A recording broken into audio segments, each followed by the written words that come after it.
TGT PGT crash course step topic चला definite integrations का video number है 8। ठीक है, इसकी हम पहले से 7 वीडियोस दे चुके हैं, जिसमें एक लाइव स्ट्रीम है, वो काफ़ी बड़ा था, 50 मिनट से ज़्यादा का था। तो डिमांड आ रही कि इतना बड़ा जो है वीडियोस देखना थोड़ा सा कठिन होता है, डाटा भाग जाता है, इसलिए मैं छोटी छोटी वीडियोस बना रहा हूँ आप लोग की डिमांड के अकॉर्डिंग। ठीक है ना। 10⁻n-2x ये क्वेश्चन दिया हुआ है टी। देखिएगा, बहुत बढ़िया क्वेश्चन है, देखने में आएगा तो लगेगा कि ये कैसे करें।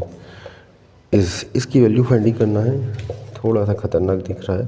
बी ऑप्शन है 1/n+1, सी ऑप्शन है 2/n-1, डी है इनमें से कोई नहीं।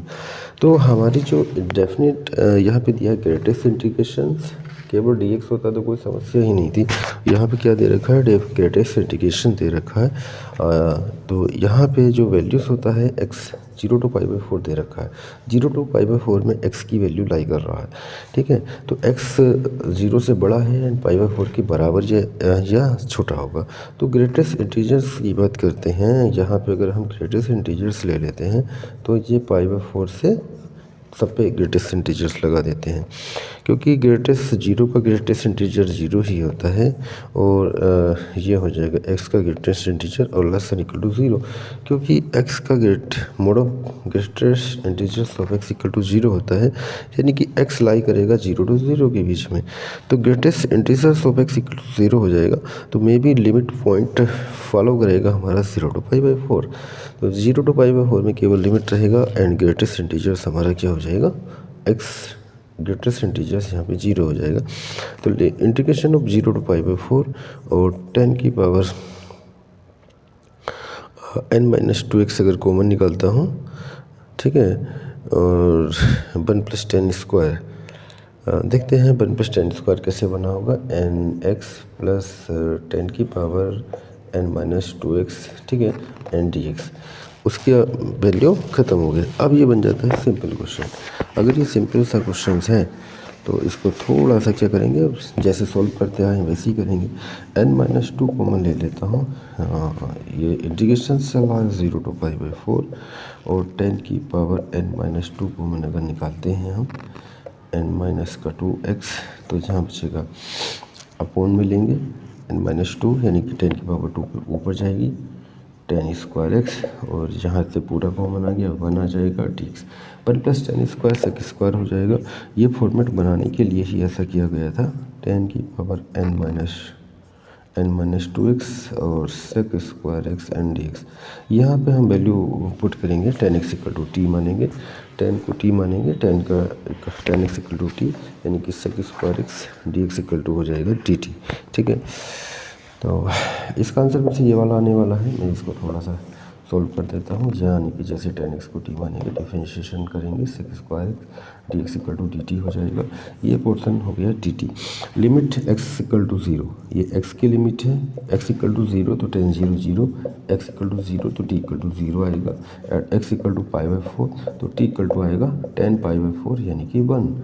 तो लिमिट हो गया x = 0 to 1 एंड t⁻n-2, ठीक है, और ये हो गया डी की। सॉल्व भी करेंगे, t⁻n-2 + 1/n-2 + 1 एंड लिमिट हो गया 0 to 1। ठीक है, इसको सॉल्विंग कर लेते हैं। सॉल्विंग करने के बाद इसका आंसर आ जाएगा। तो ये हो गया हमारा i =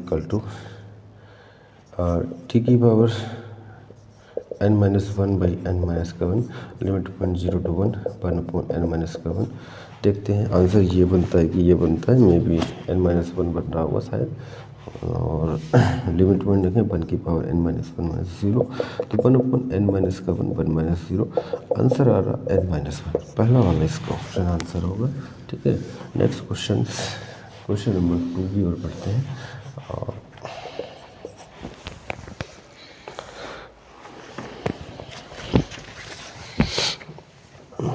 क्वेश्चन नंबर 2 बहुत ही बढ़िया क्वेश्चन है, और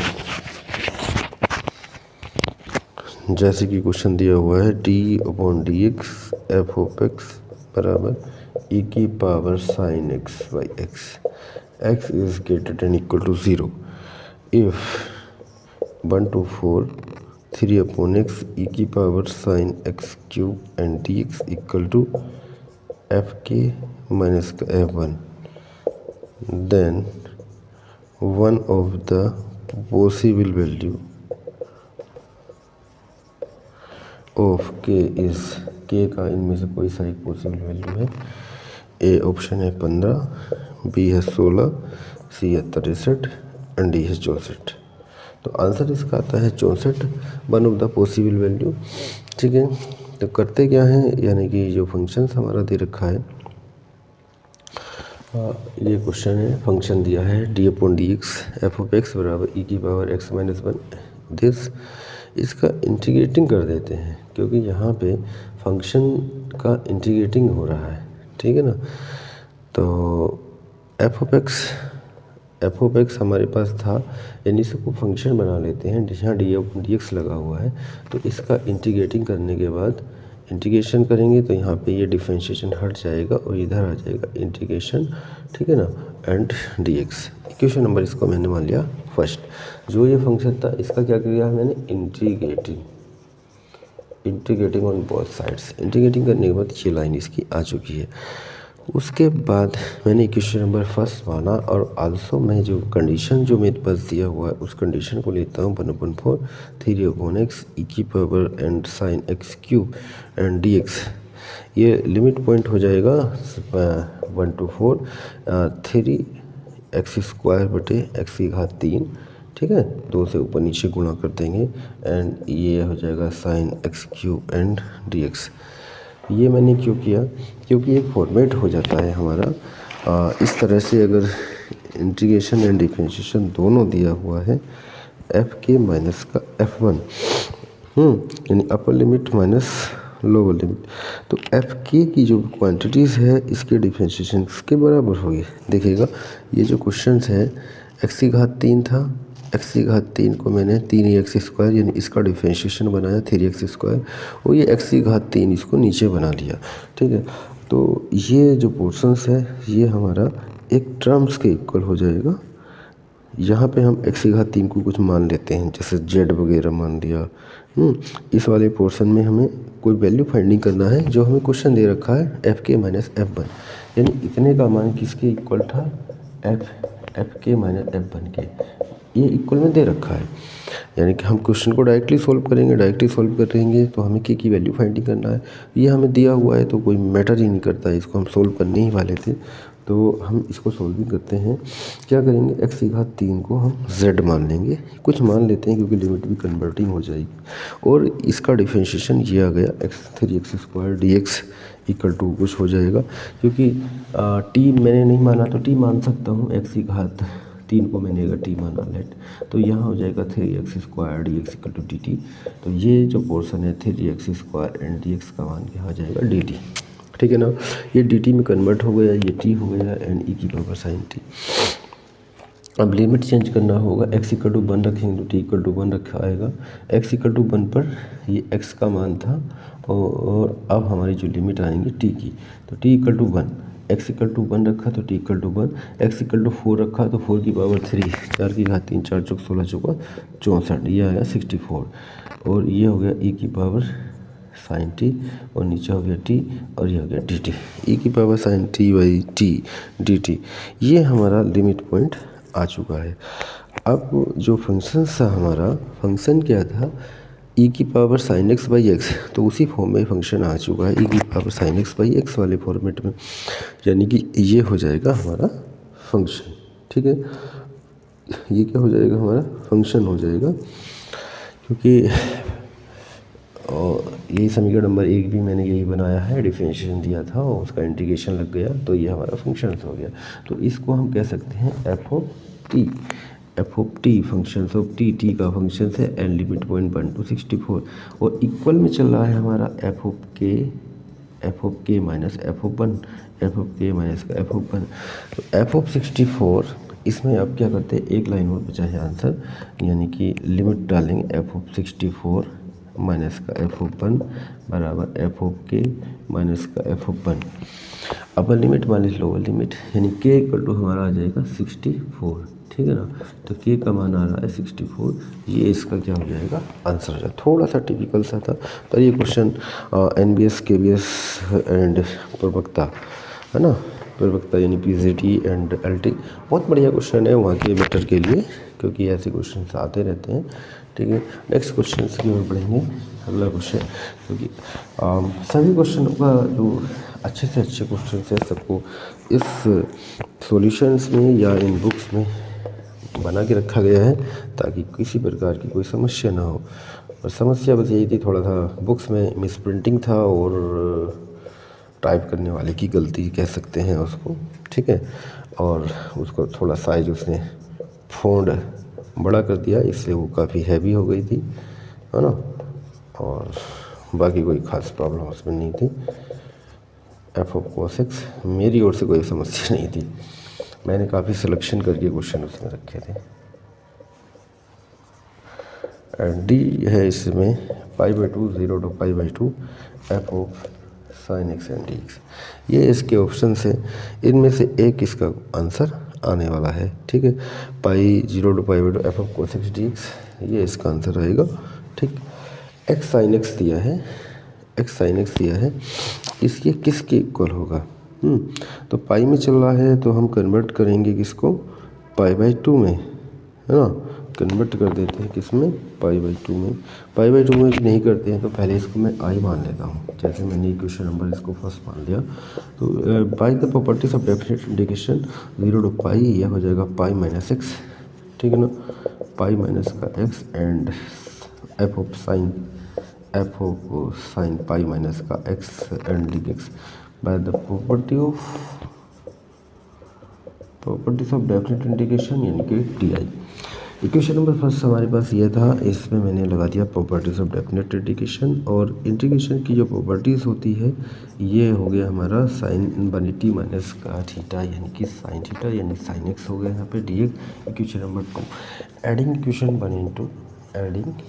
इक्वेशन 1 एंड 2, इक्वेशन 1 एंड 2 को ऐड करेंगे तो i plus i equal to limit 0 to π x f of sine x dx plus limit 0 to π और π-x f of and sine x and dx। क्या करेंगे, f of sine x common हो जाएगा, x cancel हो जाएगा, तो 2i बराबर बचता है 0 to π। यहाँ पे बचेगा केवल पाई f of sine x and dx, क्योंकि x f of sine x f of sine x cancel हो जाएगा, पाई f of sine x only बचता है। तो क्या करेंगे, यहाँ पे हम पाई को बाहर निकाल देंगे, लिमिट होगा 0 to π f of sine x and dx। f of sine x हमारा आ रहा, क्योंकि आंसर में देखिएगा, आंसर में भी अभी तक क्या मिल रहा है, ये मैच कर रहा है, पर यहाँ तो 2 आ जाएगा नीचे π/2। अगर π/2 f ऑफ साइन एक्स होता तो आंसर हो जाता है, यहाँ पे पाई है केवल, π/2 नहीं है। ठीक है, तो साइन एक्स वाला आंसर ये वाला नहीं मिल पाएगा। और इसकी बात करते हैं, साइन एक्स लिमिट अगर मैं आधी करता हूँ, यहाँ पे 2 लेता हूँ π/2, तो 2 से 2 कैंसिल हो जाएगा, तो यहाँ π/2 नहीं बनेगा नीचे, तो उसमें यहाँ भी π/2 आ रहा। अगर यहाँ पाई आता, यहाँ π/2 होता तो ये बात बन जाती, तो ये वाला भी नहीं आ रहा। तो इसका मतलब मैं इसको कन्वर्टिंग करता हूँ, किस में कन्वर्ट करेंगे, कोस में। कोस में कन्वर्ट करने के लिए, कोस में कन्वर्ट पाई से तो होगा नहीं, पाई से क्यों नहीं होगा, sine pi minus theta equal to sine theta हो जाएगा, तो इसको बनाना पड़ेगा हमें π/2। तो इस लाइन को मैं यहाँ लाता हूँ, π/2 बनाना पड़ेगा, यानी कि 1/2 यहाँ लेंगे 0 to π/2, ये बन गया π/2 and f of sine x and dx। ठीक है,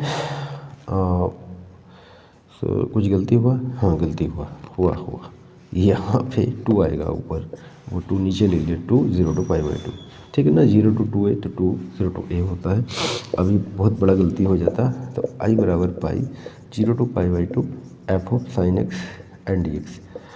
अगर ये होता, ये 2 ना होता तो ये वाला मैच कर गया होता है ना, और इसमें यहाँ π/2 होता तो ये मैच कर जाता, तो इन दोनों में तो कोई मैच नहीं कर रहा है। अब हमें इसको कन्वर्टिंग टू कोस में कन्वर्ट करना पड़ेगा, यानी कोस में कन्वर्ट करने के लिए यहाँ पे फिर से हमें प्रॉपर्टीज ऑफ डेफिनेट इंटीग्रेशंस लगानी पड़ेगी, यानी कि यहाँ properties of properties of definite integrations लगाते हैं। I equal to pi limit point 0 to pi by two f of sine pi by two minus x d x. तो ये हो जाएगा 0 to pi by two f of sine pi by two minus cos x and d x. तो ये वाला answer suitable match कर रहा है, बाकी इसके अलावा कोई कम्प्लीटली मैच नहीं कर रहा। तो जल्दीबाजी में क्या करते हैं, अरे यार ये कुछ बन गया है, ऐसा ही कुछ बन गया, तो कहीं 2 नहीं बन रहा या कुछ नहीं बन रहा, उसका ध्यान नहीं देंगे। जैसे ये और यहाँ पे 2 नहीं आ रहा तो जल्दबाजी में आंसर लगा देंगे, या कोई इसको लगा देगा कोई इसको लगा देगा और क्वेश्चन को कराएंगे गलत। अगर निगेटिव चार्जिंग है तो समस्या हो जाती है ना। समस्या कब होती है, जब निगेटिव चार्जिंग होती है। निगेटिव चार्जिंग में फंस जाते हैं, जैसे एलटी वाला है। और वैसे यूपी टीजीटी वगैरह में तो वो निगेटिव होता नहीं है कोई, फिर भी क्वेश्चन को जो है कंफर्म करके चलना चाहिए, क्योंकि एक क्वेश्चन सिलेक्शन से इन या आउट कर देता है ना। एक क्वेश्चन ऐसा होता है, ज़्यादा अंतर नहीं होता है सेलेक्टेड एंड नॉट सेलेक्टेड में। एक का एक क्वेश्चन बराबर बराबर करके चल रहे हैं, लास्ट में क्या हुआ, चलते चलते एक का एक क्वेश्चन ज़्यादा सही हो गया, वो सिलेक्ट हो गया, जिसका नहीं हुआ। या टीजीटी वाले में नेगेटिव नहीं होता, तुक्का लग गया तो वहाँ पे तुक्का भी मायने रख जाता है किसी का। मान लिया मैक्सिमम सॉल्व करते हैं हम 125 क्वेश्चन में से ज़्यादा 94-95 तक हो पाते हैं अगर सॉल्व करेंगे, या कुछ रटे हुए होंगे उतने के बाद। फिर बचती हैं केवल 5 से 7 मिनट, इससे ज़्यादा टाइम नहीं बचता है 94 पर। यहाँ पे क्वेश्चन बज रहे 30, किसी ने बढ़ा दिए उल्टे सीधे, किसी के 20 सही हो गए, किसी के 5 ही सही हो गए, किसी के 25 सही हो गए, तो वो डिपेंड करेगा फिर आगे, ठीक है। तो वो लगभग 95-94 तक मैथ में हो पाते हैं, वो भी बहुत कठिन होता है 95 क्वेश्चन तक लेके जाना। परंतु अभी तक देखा यही गया है, जिसको आता है सेलेक्ट वही हुआ है, तो कैसे नहीं हुआ है। कोई कम मार्किंग में जैसे 60-70 पे अगर कुछ कैटेगरीज में सिलेक्शन हो जाता है तो वो भले ही हो जाए, बल्कि जनरल में और ओबीसी में नहीं हो पाते हैं, ठीक है। ये वाला क्वेश्चन है, इसमें क्या करेंगे, the properties of definite integrations लगाएंगे, या कन्वर्टिंग टू, अगर ये लगा देता हूँ कोड हो जाएगा, कोड से आंसर नहीं आने वाला। तो मे बी ये क्वेश्चन बहुत फेमस वाला क्वेश्चन है, साइन कोस में कन्वर्ट करना पड़ेगा, है ना। वो वाले क्वेश्चन है कई सारे, मैंने फॉर्मूले के रूप में इनको लिखाया है।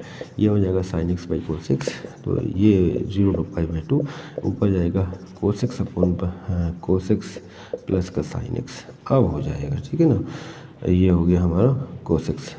इक्वेशन नंबर इसको 2 कह सकते हैं। By the properties of definite integration की यहाँ पे क्या लगाएंगे, प्रॉपर्टीज़ लगाएंगे, एंड ये हो जाएगा cos pi by two minus का एक्स, और यहाँ होगा cos pi by two minus x plus का साइन, और pi by two minus x and d x. तो I equal to limit 0 to pi by two, यहाँ हो जाएगा sine x upon sine x plus का cos x and d x. Equation number 3 add equation 2 और 3 को add कर देंगे। Answer इसका वही पाई बाई 4 आता है रटा हुए वाला क्वेश्चन में। तो स्टार्टिंग में मैंने इसको फॉर्मेट में लिखा दिया है, इसीलिए ताकि ये क्वेश्चन सामने आए तो सोल्व ना करना पड़े। एडिंग 2 एंड 3 को जोड़ेंगे तो 2i इक्वल टू होगा 0 टू पाई बाई 2, ऊपर बनेगा sign x plus cos x upon sine x plus cos x, ठीक है ना। तो यहाँ से ये पोर्शन पूरा कैंसिल हो जाएगा। Limit point 0 to pi by 2 and 1 d x. 1 का इंटीग्रेशन आपको मालूम है, 1 का इंटीग्रेशन क्या होता है, x होता है, ठीक है ना। और 1 का हो जाएगा x, limit point 0 to pi by 2 and 2i equal to होगा pi by 2 minus 0 and i equal to हो जाएगा पाई बाई 4, ठीक है। i equal to pi by 4, ये क्या आ जाएगा, इसका आंसर आ जाएगा। नेक्स्ट